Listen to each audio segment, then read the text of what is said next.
Praise the lord. మరి April నెల ఆఖరి రోజుల్లో మనం ఉన్నాము.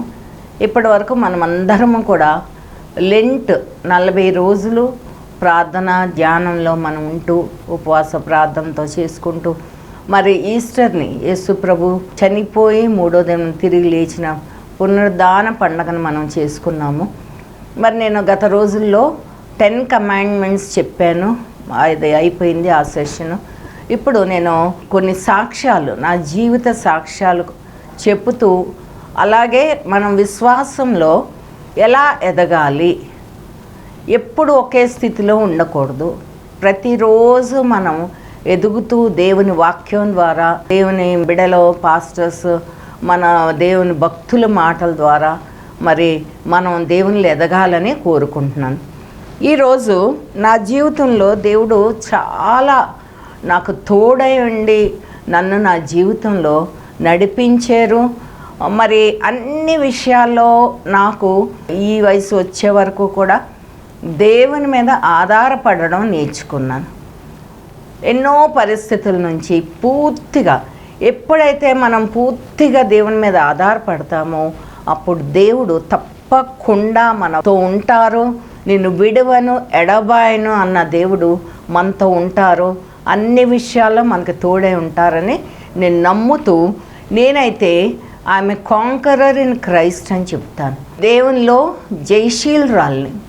మరి ఈ అన్ని జయాలకి కారణం మనం దేవుని వాక్యం వినడం, ఆయన మాటలని పాటించడం, జీవితంలో దేవునిలో భయభక్తులు కలిగి ఉండడం వల్ల దేవుడు మన ప్రార్థనలో తప్పకుండా ఆలకిస్తారు. ప్రార్థన అనేది ఒక గొప్ప ఆయుధం మనకి. దేవుడు మన ప్రార్థనలో ఆలకిస్తారు, తప్పకుండా ఆలకిస్తారు. ఎందుకంటే మన దేవుడు సర్వశక్తిమంతుడు, సర్వోన్నతుడు, అన్ని నామముల కంటే పైనామం గల దేవుడు. కాబట్టి ఆయనే మన కోట, మన ఆశ్రయము, మన దుర్గము, మన దాగుచోటు. మనం ఎప్పుడన్నా ఏదన్నా పరిస్థితిలో మనము ఉండలేము అని అనుకున్నప్పుడు మనల్ని ఆయన దాగుచోట్లో దాచిపెట్టి మనల్ని భద్రపరిచి కాపాడే దేవుడు. అలాగే ఆయన దక్షిణ హస్తము ఎప్పుడు మనతో ఉంటుంది. మనం పాతాళంలో లోతుల్లోకి వెళ్ళిపోయినా కూడా, ఆకాశంలో పైన ఎగురుతున్నా కూడా ఆయన ఆ దక్షిణ హస్తంతో మనల్ని, పాతాళంలో దిగిపోయిన మరణపు అంచుల్లోకి వెళ్ళిపోయినా కూడా ఆయన దక్షిణ హస్తం మనల్ని పట్టుకొని పైకి లాగి మనల్ని రక్షించి మన ప్రాణాన్ని కాపాడే దేవుడై ఉన్నాడు. చిన్న వయసు నుంచి మరి నేను ఒక పాస్టర్ గారు అమ్మాయిని మంచి దేవుని భయభక్తుల్లో పెంచిన బిడ్డగా వాళ్ళ తల్లిదండ్రుల మాట వింటూ బ్రతికాను. తల్లిదండ్రులు నాకు ఇచ్చిన గ్రేటెస్ట్ గిఫ్ట్ ఏంటంటే విశ్వాసము, దేవుని నమ్మడం, విశ్వాసం. ఆ విశ్వాసాన్ని మనం కాపాడుకుంటే మనం చాలా పైకి ఎదగగలం, దేవునికి సమీపంగా ఉండగలం, ఏ పరిస్థితి వచ్చినా తట్టుకొని జయశీలుగా ఉండగలమని నేను చెప్పగలను. మరి ఆ విశ్వాసం అనేది చాలా గొప్ప ట్రెజర్ మనకిచ్చింది దేవుడు. అదొక గొప్ప ధననిధి. మరి ఆ ధననిధి వల్ల ఏంటంటే మనం జీవితంలో ఆయన ఏమంటారు, ఆకాశవాకళ్ళిప్పి పట్టజాలనంత విస్తారమైన దీవెనలు మీకు ఇస్తానన్న ఆ గొప్ప దేవుడు మనకున్నాడన్న నిశ్చయత మనం కలిగి ఉంటే మనము దేవునిలో జయశీలుగా విజయం పొందుతూ ఈ లోకయాత్రలో, భయంకరమైన లోకంలో మనం ఉంటూ ఉన్నాం. ఇప్పుడు మరీ పరిస్థితులన్నీ చూస్తుంటే ఆఖరి దినాల్లో ఉన్నాం. కానీ దేవుళ్ళు మనం నమ్మి మన విశ్వాసాన్ని మనం ఎక్సర్సైజ్ చేసుకుంటూ ఉంటే దేవునిలో మనం ముందుకి సాగగలం. ఈరోజు ఒక టాపిక్ నా జీవితంలోది స్వస్థతలు. ఎలాంటి స్వస్థతలు దేవుడు నాకు ఇచ్చాడు. మరి 70+ ఇప్పుడు నాకు నా ఏజ్. మరి ఈ 70+ అంటే మరి దేవుడు ఎన్ని స్వస్థతలు, అసలు నేను ఇంతవరకు ఇంత ఆయుష్ దేవుడు నాకు, నేను బ్రతికుంటానని నేను అనుకోలేదు. ఈరోజు సజీవురాలుగా ఈ సాక్ష్యాన్ని చెప్తున్నాను అనమాట. అయితే ఎన్ని హెల్త్ ప్రాబ్లమ్స్, ఎన్ని హెల్త్ హ్యాజర్డ్స్ వచ్చినాయి అంటే అన్నిట్లో దేవుడు నా ప్రార్థన మెడిసిన్ తక్కువ, ఎంతవరకు అంటే అంతవరకే. కానీ ఏదో ఒక థ్రెట్, హెల్త్ విషయంలో ఒక బ్యాడ్ రిపోర్ట్ రావడం, కానీ మళ్ళీ నేను ప్రార్థించినప్పుడు దేవుడు నాకు స్వస్థత ఇచ్చారు. కాబట్టి ఆ హెల్త్ స్వస్థతల గురించి నేను చెప్దామని అనుకున్నాను. ఫస్ట్ థింగ్, నాకు ఎలర్జీ ఉండేది. చిన్నప్పుడు అంత లేదు, కానీ పెళ్ళయి ఆ టెన్షన్స్ వల్ల ఉద్యోగం, ఒక లెక్చరర్ ప్రిన్సిపల్ కింద చేసి రిటైర్ అయ్యాను. మరి ఆ ఉద్యోగాలకు వెళ్ళడం, నాకు 3 అమ్మాయిలు, మరి వీళ్ళందరినీ చూసుకోవడం, అత్తగారులు, మామగారులు, మరి ఇవన్నీ ఎలాంటి పరిస్థితుల్లో పెరిగానంటే, ఈ లోకం అంటే ఏంటో పెద్దగా తెలియని పరిస్థితుల్లో పెరిగి ఆ టెన్షన్స్ వల్ల నాకు ఒళ్ళంతా దద్దుర్లు, ఎలర్జీ వచ్చేసేది. ఎంత అంటే ఉదయం లేస్తే మొదలయ్యేది, అవన్నీ పనులు ముగించుకుని కాలేజీకి వెళ్ళాక కొంచెం 10:30, 11ంటికి తగ్గేది, మళ్ళీ ఇంటికి వచ్చేవాడు మళ్ళీ మొదలయ్యేది రాత్రి 1 గంట 2 గంటల వరకు. కాబట్టి అదేంటంటే నిద్రాహారాలు లేకుండా మరి ఆ ఎలర్జీస్ వల్ల చాలా ఇబ్బంది పడ్డాను చాలా కాలం. ఎంత అంటే ఒక 90% ఎలర్జీ ఉండేది పరిస్థితులు. అయితే బాగా ప్రేయర్ చేసుకునేదాన్ని, ప్రేయర్స్ కోసం దేవుని బిడ్డలకి ఫోన్ చేసేదాన్ని, ప్రేయర్లో ఉండేదాన్ని. అయితే ఇంకా ప్రేయర్ ఆయిల్ కూడా రాసుకోవడం ఆ స్కిన్ మీద, ఇట్లా చేస్తూ మెడిసిన్ తీసుకునేదాన్ని. ఫస్ట్ అలోపతి, తర్వాత హోమియోపతి అన్నారు. కానీ నేనైతే చెప్తున్నాను, దేవుని సమక్షంలో నాకు మందుల కంటే ఎక్కువగా దేవుని కృప వల్ల నేను స్వస్థత పొందాను. అదేంటంటే, మనం ఎప్పుడన్నా దేని గురించి అన్నా మనం అడిగినప్పుడు మన పాపాలు మనల్ని మనం దేవునితో సరి చేసుకోవాలి, దేవునికి సమీపంగా ఉండాలి. మనం పాపాలు చేసినవన్నీ క్షమాపణ అడగాలి. మన పితరుల పాపాలు కానీ మన పాపాలు కానీ అన్ని క్షమాపణ పొందుకుని, దేవునికి మనకి మధ్య ఏ అడ్డు ఉండకూడదు. అప్పుడు దేవుడు మనం ఏది అడిగినా ఆ ప్రార్థన ఆలకిస్తారు. సరే, కొన్ని సంవత్సరాలు ఇబ్బంది పడ్డాను. దీని గురించి ఒక అలోపతి డాక్టర్ అన్నారు, నేను దీని గురించి చాలా స్టడీ చేశానమ్మా అని అన్న ఆయన ఒక వారం రోజులకి వెళ్ళే, I'm sorry madam, allergy is a dark corner in medicine అని నాకే చెప్పేశాడు. ఎవరైనా పేషెంట్లకు చెప్తారా, అది తగ్గదు అని చెప్పారు. తగ్గదు అనేటప్పటికీ ఒక హోప్తో ఉంటాం కదా. ఇంకా నాకు వెంటనే హెల్త్ పాడైపోయి కన్వల్షన్స్ వచ్చేయి, చాలా ఇబ్బంది పడిపోయాను. అప్పుడు మళ్ళీ హోమియోకి వెళ్ళాను. ఆ హోమియోకి కూడా తగ్గలేదు. సరే, అట్లా జరిగింది. సరే, దాని విషయంలో కూడా నేను ఒకసారి బ్రదర్ దినకరన్ గారికి ప్రేయర్కి ఫోన్ చేసేదాన్ని, ప్రేయర్ టవర్కి. సిస్టర్ స్టెల్లా దినకరన్ ఒకసారి ఒక వాక్యం చెప్పినప్పుడు, దాంట్లో 1 యోహాను పత్రికలో ఉంది ఏమనంటే, మీరు దేవుని ప్రేమించి ఆయన ఆజ్ఞలు గైకొని మీరేమి అడిగినా అది దొరుకును అని. అప్పుడు నన్ను నేను సెల్ఫ్ ఎగ్జామిన్ చేసుకుని ఆజ్ఞలు ఏమేమి ధిక్కరించానని ఇట్లా ప్రార్థనలు ఎప్పటికప్పుడు నన్ను నేను సరి చేసుకుంటున్నాను. ఇప్పుడు ఆఫ్కోర్స్ మెడ్రాస్ అపోలోలో ట్రీట్మెంట్ తీసుకున్నాను. కానీ అది చాలా కాలం, like first dust allergy profile చేసి డస్ట్ అన్నారు, ఇట్లా చేశారు. కానీ ఏదేమైనా నా విజయం దేవునిలోనే. ఆయన డాక్టర్ చెప్పాడు 75% మీ పరిస్థితులు మీకేవి పడట్లేదు అవి చూసుకోండి, తర్వాత 25% మెడిసిన్ అన్నారు. కానీ దేవుడు ఆ విషయంలో నాకు జయాన్ని ఇచ్చారు. ఆ తర్వాత హార్ట్ ప్రాబ్లం 2-3 సార్లు, అంటే మొత్తం ఈ వయసులో చెప్తున్నాను, 3 సార్లు థ్రెట్ వచ్చింది హార్ట్ గురించి. యాంజియోలు అన్నారు, అంటే రెడీ అయిపోయారు మా అల్లుడు వాళ్ళు. కానీ నేను ఒకటే చెప్తాను, ఎప్పుడు ఏదొచ్చినా నన్ను ప్రేయర్ చేసుకోవడానికి టైం ఇవ్వండి, తర్వాత నేను వస్తాను డాక్టర్ దగ్గరికి అన్నాను. అని యాంజియో చేసేయాలంటే ఒక వారం ప్రార్థన చేసుకున్న తర్వాత సెకండ్ ఒపీనియన్కి ఇంకో డాక్టర్ దగ్గరికి వెళ్ళండి అని వెళ్ళినప్పుడు ఎంత అద్భుతం అంటే, ఎంత ఆశ్చర్యం అంటే, అక్కడ కూడా వాళ్ళు టెస్టులు చేసి ఏమీ లేదు, అది మామూలుగా పెద్ద వయసు వచ్చేటప్పటికి కొంచెం ఇబ్బంది ఉంటుంది అని చెప్పినప్పుడు నేను చాలా దేవుని కృతజ్ఞతాస్తుతులు చెల్లించుకున్నాను. దానికి ముందు ఒకసారి కూడా ఒక హాస్పిటల్కి వెళ్తే వాళ్ళు హార్ట్ ప్రాబ్లం అని చెప్పేసి యాంజియో అన్నారు. అప్పుడు కూడా నేను దేవునికి ఎప్పుడూ నేను ఇలా ప్రేయర్ చేసుకుని ఏమంటానంటే, ప్రభువా నీవు నన్ను స్వస్థపరచు, ఎందుకంటే నాకు కొంచెం ఎలర్జీ వల్ల మెడిసిన్స్ పడవు, నీవు నన్ను స్వస్థపరిస్తే నేను నీకు సాక్ష్యం ఇస్తానని చెప్పుకొని మళ్ళీ ఒక వారం రోజులు ప్రే చేసుకుని ఇంకో హాస్పిటల్కి వెళ్ళి, ఇక హాస్పిటల్ పేర్లుద్ది కానీ ఇంకో హాస్పిటల్కి వెళ్ళినప్పుడు నాకు మళ్ళీ అదే ఎలర్జీ వల్ల ఆయాసం వస్తుంది తప్పించి హార్ట్ ప్రాబ్లం లేదన్నారు. దాన్ని బట్టి కూడా దేవునికి ఎన్నో కృతజ్ఞత వందనాలు చెల్లించుకున్నాను. తర్వాత రీసెంట్గా ఇంకా మళ్ళీ ఇంకోసారి సిటీ స్కాన్ అన్నారు. దానిలో కూడా అసలు ఆ రోజైతే అందరూ మా ఫ్యామిలీ మెంబర్స్ భయపడిపోయారు, ఏ బ్లాక్లో లేకపోతే ఏ బైపాస్లో అని. కానీ ఆ పరలోక దేవుడు నేను ప్రార్థన చేసుకుంటూ, ప్రభువా నేను ఈ హెల్త్ ఆపరేషన్స్ కానీ ఏమీ నేను తట్టుకోలేను, మెడిసిన్స్ పడవు, నాకు అలాంటి పరిస్థితులు మెడికల్ ఎమర్జెన్సీస్ రానివ్వద్దు అని ఎప్పుడు ప్రే చేసుకుంటా.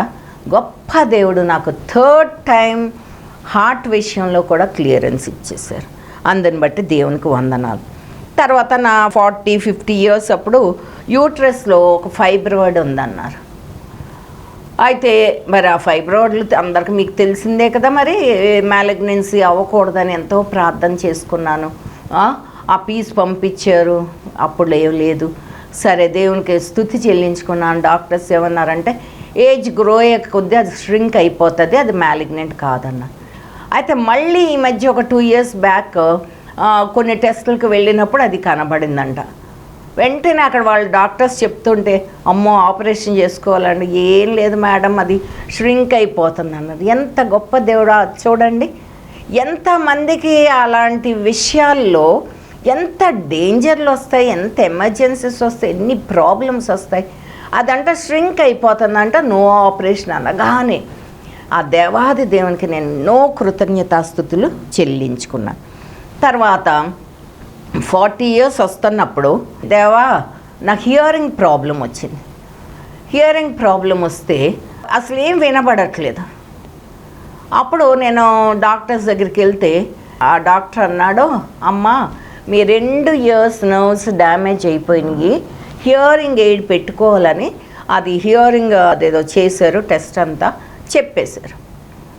ఎంత దుఃఖపడ్డానో, ఏంటి ప్రభా హియరింగ్ ఎయిడ్ పెట్టుకుని క్లాసెస్కి వెళ్ళనా నా ఉద్యోగానికి అని ఏంటో కొంచెం బాగా ఫీల్ అయిపోతే అలాగే ప్రే చేసుకుంటా అక్కడ అయిపోయింది. ఇంకో డాక్టర్ దగ్గర సెకండ్ ఒపీనియన్ కానీ వెళ్ళాలి అని అనుకున్నప్పుడు నేను వెళ్తూ ప్రే చేసుకుని వెళ్తే ఆ డాక్టర్ అన్నాడు, న్యూరో డాక్టర్ దగ్గరికి వెళ్ళి, ఎందుకంటే నర్వ్స్ ఇదైనాయి కదా అని అన్నారు. లేదమ్మా అక్కడికే వెళ్ళండి, వాళ్ళు ఏం చెప్తే అదే చేయండి అని అన్నప్పుడు నాకు చాలా కళ్ళం నీళ్ళు వచ్చేసి బాధపడిపోయి ఆ పక్కనే ఒక నా ఫ్రెండ్స్ ఉంటే వాళ్ళ ఇంటికి వెళ్ళి, మాకు అప్పుడు ఆఫ్టర్నూన్ కాలేజ్ అనమాట, కొంచెం కాఫీ తాగి వెళ్దాము అని బాగా దిగులు ఒకలాంటి నీరసం వచ్చేసింది.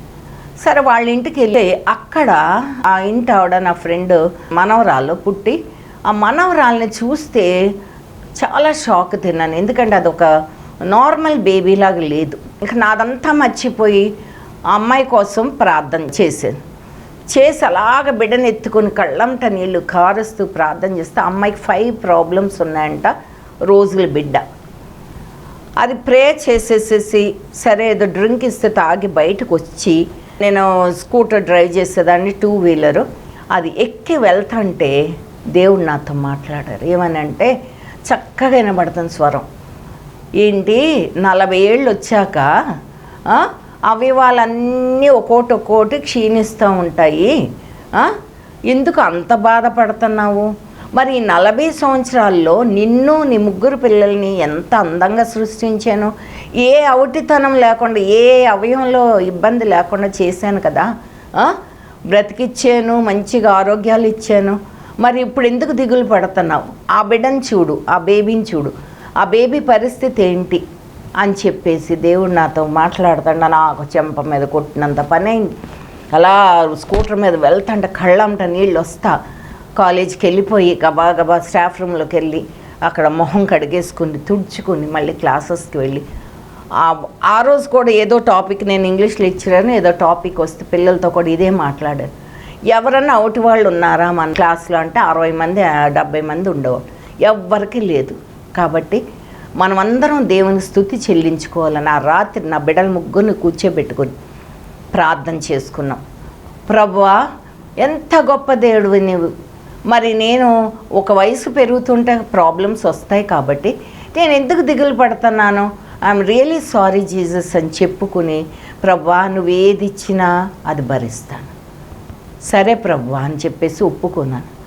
అప్పటి నుంచి ఇదిగో ఈ ముందు కొన్ని చెప్పేశాను. ఇవన్నీ కూడా ఏంటంటే ఏ ఇబ్బంది వచ్చినా దేవా నీకు స్తోత్రం, దాన్ని నేను యాక్సెప్ట్ చేస్తానని ఎప్పుడైతే చెప్పుకునేదాన్నో దేవుడు ఆ విషయంలో నాకు స్వస్థత ఇచ్చేసాడు. అయితే కొన్ని రోజులకి ఆ బిడ్డ కోసం ప్రార్థన చేశాను. ఆ అమ్మాయికి అన్ని ఆపరేషన్ సక్సెస్ అయ్యి 26 years బ్రతికి తర్వాత మళ్ళీ చనిపోయింది. అప్పుడు ఆ పేరెంట్స్ ఏమన్నారంటే, ఆంటీ మాకు బిడ్డను ఇచ్చారు, హిందూస్ వాళ్ళు, 26 ఏళ్ళు ఆ బిడ్డను అనుభవించాం చాలా ఆంటీ అన్నారు. పిల్లలు లేరు ఇంకా వాళ్ళకి. చాలా ఆశ్చర్యపోయాను, మరి అన్యజనులకే అంత విశ్వాసం ఉంది కదా అని.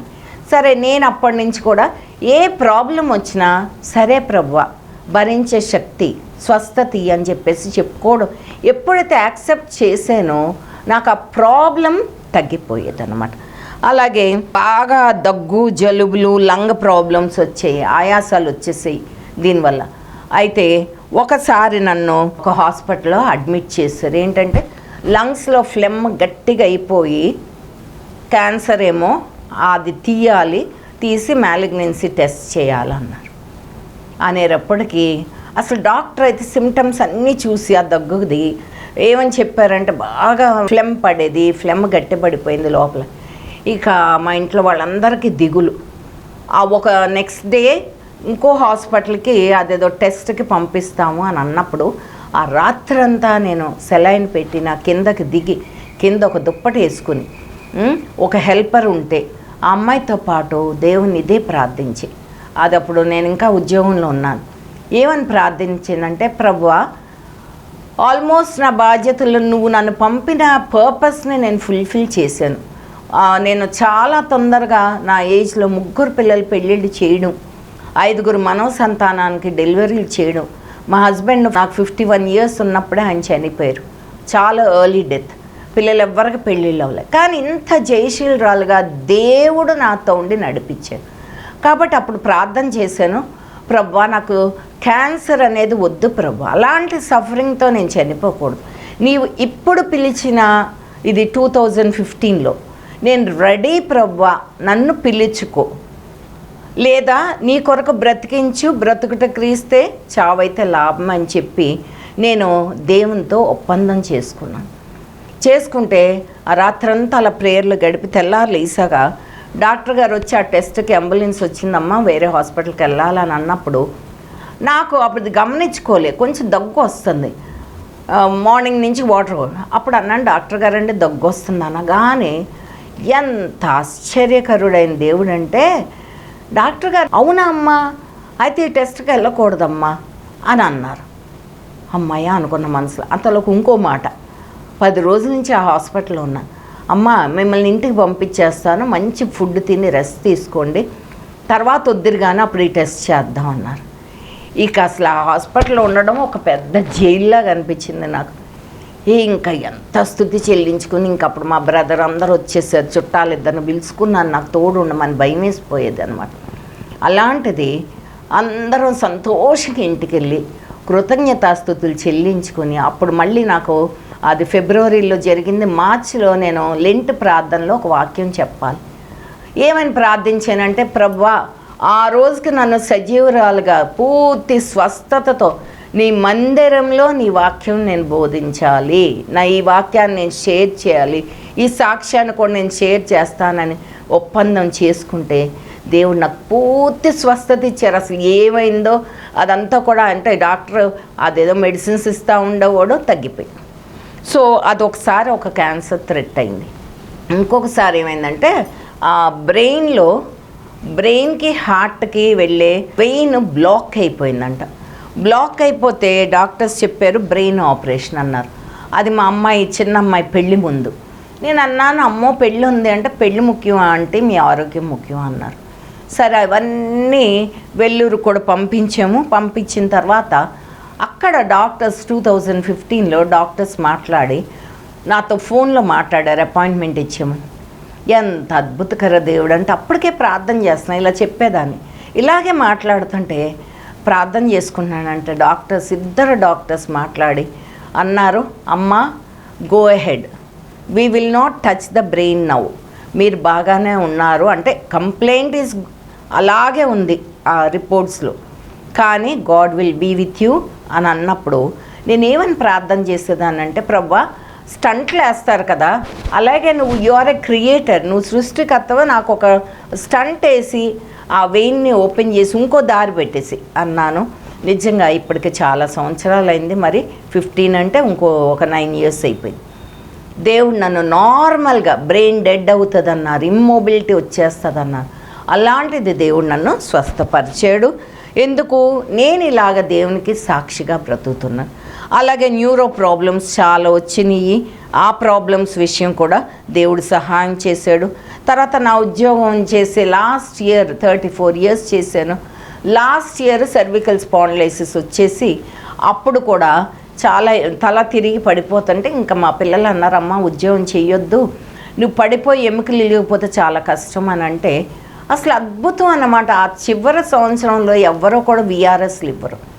అలాంటిది నేను ప్రేయర్ చేసుకుని మా కరస్పాండెంట్ని అప్రోచ్ అయితే ఆవిడ ఒక్కటే చెప్పారు, అమ్మ చాలా ప్రయాసపడ్డావు, నువ్వు ఏది నీకు వర్తిస్తుంది అది అప్లికేషన్ తెచ్చుకో, నేను సంతకం పెడతానంటే నాకు దేవుని మహాకృప వల్ల విఆర్ఎస్ వచ్చేసి, ఆ విఆర్ఎస్ అది నాకు దేవుడు ఒక విడుదల ఇచ్చి ఆ తర్వాత నన్ను పూర్తిగా స్వస్థపరిచి అప్పటి నుంచి నన్ను దేవుని కొరకు వాడబడే ఒక పాత్రగా దేవుడు నన్ను నిలబెట్టుకున్నాడు. నా 57th yearలో నేను విఆర్ఎస్ తీసుకున్నాను. కాబట్టి అప్పటి నుంచి ఇప్పటి వరకు దేవుడు నన్ను ఆయన పాత్రగా వాడుకుంటున్నారు. మళ్ళీ ఇంతవరకు ఆ ప్రాబ్లమే రాలేదు. తర్వాత గ్యాస్ట్రిక్ ప్రాబ్లం వచ్చింది, ఇంటెస్టైన్స్ ఫండల్ ఇదని, అది మ్యాలిగ్నెన్సీ అంటే అది టెస్ట్ చేస్తే అది కూడా బాగానే దేవుడు నార్మల్ రిపోర్ట్. ఎప్పుడు కూర్చుని ప్రార్థన ప్రార్థన ప్రార్థన. మనకున్న విశ్వాసాన్ని దేవునిలో ఆశ్రయించాలి. ఆయనే మనకు పరమ వైద్యుడు. వైద్యులు ఎంతమంది ఉండొచ్చు, ఒక్కొక్కరు ఒక్కొక్కటి ఏదో ఒకటి చెప్పొచ్చు, కానీ మన సృష్టికర్త అయిన మన దేవుడు మన అవయవాల స్థితి ఆయనకు తెలుసని ఆ పరమ వైద్యుడిని ఆశ్రయించాను. అయితే అలాగా ఆ విషయంలో కూడా దేవుడు నాకు హీలింగ్ ఇచ్చి, అసలు ఆ బ్రెయిన్ మొబిలిటీ అన్న పరిస్థితుల్లో నేను చాలా కంట్రీస్, నాకు చాలా ఇష్టం నేచర్ చూడడం, దేవుని నేచరు, చాలా కంట్రీస్ తిరిగేసి మా పిల్లలు కూడా, అమ్మ నీకు నచ్చింది నువ్వు చేసుకో, హ్యాపీగా ఉండానంటే ఎంతో ప్రయాసపడ్డాను కదా, దేవుడు నాకు ఒక గొప్ప రిలీఫ్ ఇచ్చి సంతోషాన్ని ఇచ్చారు. ఆ తర్వాత ఇంకా లాస్ట్ ఏంటంటే కోలన్ క్యాన్సర్, ఫండల్ గ్యాస్ట్రైటిస్ వచ్చిన తర్వాత మోషన్స్ అయిపోయి ఉదయం పూట కొంచెం నీరసం అయిపోతుంటే కరోనా టైంలో డాక్టర్ దగ్గరికి వెళ్ళాక 2 years నెగ్లెక్ట్ చేసి ఒక 2 years బ్యాక్ 22లో నేను ఆ పిల్లల దగ్గరికి బెంగళూరు వెళ్ళినప్పుడు అక్కడ చూపించుకుంటే అసలు డాక్టర్ అవన్నీ విని, ఏంటమ్మా చదువుకున్న వాళ్ళు కూడా మీరు అట్లా నెగ్లెక్ట్ చేస్తారు, అవన్నీ క్యాన్సర్ సిమ్టమ్స్ అని చెప్పేశాడు. కోలన్ క్యాన్సర్ అన్నారు. అస్సలు మేము చాలా ఆశ్చర్యపోయి చాలా భయపడిపోయాను నేను. కానీ విశ్వాసం దేవునిలో ఉంది. సరే ఆయన అన్నారు ఆ టెస్టులు చేయాలని అంటే ఓకే అని ఇక ఆ టెస్టుల కోసం కూడా చాలా ప్రార్థన చేసుకొని ఎండోస్కోపీ కొలినోస్కోపీ అని ఆ టెస్టులు చేస్తానికి వెళ్ళినప్పుడు కూడా ఆ థియేటర్లోకి వెళ్తూ మనతో ఎవ్వరూ రారు, దేవుడు ఒక్కడికే పర్మిషన్ ఉంటుంది మనతో ఆ థియేటర్లో రావడానికి. మన పిల్లలు రారు, ఎవరు రారు. చాలా పిరికిదాన్ని, భయపడ్డాను. కానీ దేవుని ఎంత ధైర్యం వచ్చిందంటే ఆ ప్రార్థన వల్ల ధైర్యంగా లోపలికి వెళ్ళాను. చాలా 30 బయాప్సిస్ చేసేసాడంట ఆయన, నాకు చూపిస్తా చెప్తూనే ఉన్నాడు. మళ్ళీ ఎండోస్కోపీ చేసి చూపించారు. ఆ తర్వాత ఎంత అంటే 90% ఆయన అదే అని చెప్పేశారు. అయితే 7 daysలో రిపోర్ట్స్ వస్తాయంటే మన విశ్వాసాన్ని మనం ఎక్సర్సైజ్ చేసుకోవాలి. 7 days నేను ప్రార్థించడం మొదలుపెట్టుకున్నాను. ఏమని, ప్రవ్వా నా దోషులొగ్గి నేను అడుగుతున్నాను, ప్రవ్వా ఈ చివరి కాలంలో ఇలాంటి బాధలు వద్దు, నాకు నీవు స్వస్థత ఇస్తావు, పిలుచుకో, ఐఎమ్ రెడీ, అన్ని బాధ్యతలు నీ కొరకు నెరవేర్చాను నీ శక్తితో నీ సహాయంతో అని మళ్ళీ ఇదే ప్రార్థన చేస్తూ, ఇంకా నిన్ను ఎలా అడగాలో నాకు ప్రార్థన రావట్లేదు ప్రవ్వా, నేర్పించు ప్రవ్వా అని పాప క్షమాపణ చేసుకుని అన్నీ అడుగుతున్నప్పుడు మూడో రోజుకే దేవుడు 30వ దావీదు కీర్తన వల్ల నాతో మాట్లాడి నేను నిన్ను స్వస్థపరచితిని అని చెప్పారు. అప్పటికే దేవుని కొరకు ప్రయాసపడుతున్నాను కదా. ఇంకా 30వ దావీదు కిందకు వస్తే నేను గోతిలో దిగిన ఎడల నీకేం లాభము, నేను ఆల్రెడీ నిన్ను స్తుతిస్తున్నాను, నీ వాక్యాన్ని ప్రకటిస్తున్నాను అని ఆ వాక్యాలన్నీ నాకు హెల్ప్ చేసినాయి. మూడో రోజుది అది స్తుతి ప్రార్థన చేసుకొని దేవుడు నన్ను దేవా నువ్వు నన్ను స్వస్థపరచినని నీకు స్తోత్రం చెప్పుకుంటూ ఉండేదాన్ని. అయితే 5వ రోజు 6వ రోజు నేను ఎప్పుడన్నా కొంచెం నిద్రపోతాను భోజనం చేసిన టైంలో, ఇది నిజంగా రియల్ ఎక్స్పీరియన్స్. సాతాన్ అనేది ఇదిగో నీకు క్యాన్సరే, నీకు క్యాన్సర్ అని ఇట్లా వినపడేది నాకు వెనకాల. వెంటనే యేసుప్రభు గుర్తొచ్చి అప్పుడు ఆయన ఉపవాసం ఉన్న తర్వాత వెంటనే సాతానా వెనకకు పో, నేను దేవుని బిడ్డని, నన్ను టచ్ చేయదు, నాకు అది రాదు అని చెప్పుకునేదాన్ని. అట్లా 7 రోజులు దేవుల్లో ఉన్న తర్వాత ఆ 8వ రోజు రిపోర్ట్స్ మళ్ళీ నా ఫోన్కే వస్తే అర్థం చేసుకుని ఓపెన్ చేస్తే అన్నీ నో మ్యాలిగ్నెన్సీ అని వచ్చి దేవుడు మరి ఆ క్యాన్సర్ నుంచి నన్ను తప్పించారు. అది చాలా గొప్ప విడుదల, స్వస్థత నా జీవితంలో దేవుడు నాకు ఇచ్చాడు. ఇంకా చాలా ప్రేయర్స్ పొద్దున్నే చేసుకుంటాను. చిన్న చాలా ప్రాబ్లమ్స్ వచ్చినాయి. ఓసారి ఈ బుగ్గలోనే ఇట్లా గ్రోత్ వచ్చింది పొద్దున్నే. ఇదేంటని పనమ్మాయికి చూపించాను, అద్దంలో చూసుకున్నాను, ఈ గ్రోత్ ఇంత నేను చూసుకోలేదు అనుకున్నాను. జస్ట్ సరే ప్రేయర్ చేసుకుంటాను అమ్మాయి అన్నాను, ప్రార్థన చేసుకుని మళ్ళీ నాలుగుతో చూసుకుంటే అక్కడ లేదు. అలాంటి ఎన్ని స్వస్థతలు అంటే నొప్పులు కానీ వాపులు కానీ ఏ వచ్చినా కూడా దేవుని ప్రార్థించగానే 5 నిమిషాల్లో దేవుడు తగ్గించాడు. కాబట్టి ఇప్పుడు కూడా నేను ఒకటే ప్రార్థన చేసుకుంటాను, దేవుని మీద విశ్వాసంతో మనం ఉంటే దేవుడు మనల్ని ఇలాగ తిరుగుతూ, మరి యెషయా గ్రంథంలో ఉంది కదా, యెహోవా కొరకు ఎదురు చూచిన వారు నూతన బలం పొందుదురు, వారు పక్షిరాజు వలె పైకి ఎగుదురుదు, అలయక పరిగెత్తుదురు, సొమ్మసిలక నడిచిపోదురన్న ఆ గొప్ప వాగ్దానాన్ని దేవుడు నాకు ఇచ్చి నన్ను ఇలా నడిపిస్తున్నందుకు ఆ దేవునికి కోటాను కోట వందనాలు స్తోత్రాలు చెల్లిస్తున్నాను. ఆమేన్. చిన్న ప్రార్థన. దేవా మా తండ్రి ప్రభా, ఈ దినం ప్రభా నీవు నా జీవితంలో చేసిన స్వస్థతలన్నిటినీ ప్రభా నాయన ప్రేక్షకులకు నాయన తండ్రి షేర్ చేసుకోవాలని అనుకున్నాను. నాయన ఎంత గొప్ప దేవుడు నువ్వు, సర్వోన్నతమైన దేవుడు, సర్వశక్తి గల దేవుడు, యెహోవా రాఫాగా ఉన్న దేవుడు ప్రభా. కనుక నాయన నీకే వందనాలు చెల్లిస్తున్నాం తండ్రి. ఇదిగో నాయన సజీవురాలుగా ఉంచావు ప్రభా నాయన. బ్రతుకుట క్రీస్తే, చావైతే లాభమని తండ్రి. బ్రతుకుతున్న నాకు ప్రతి దినము నీ శక్తి బలాలను దయచేసి నీ బిడ్డగా నీ సాక్షిగా నన్ను నిలబెట్టుకోమని మా ప్రభువును రక్షకుడైన యేసయ్యపేట మిక్కిలి వినయంగా వేడుకొని ప్రార్థిస్తున్నాను తండ్రి. ఆమేన్.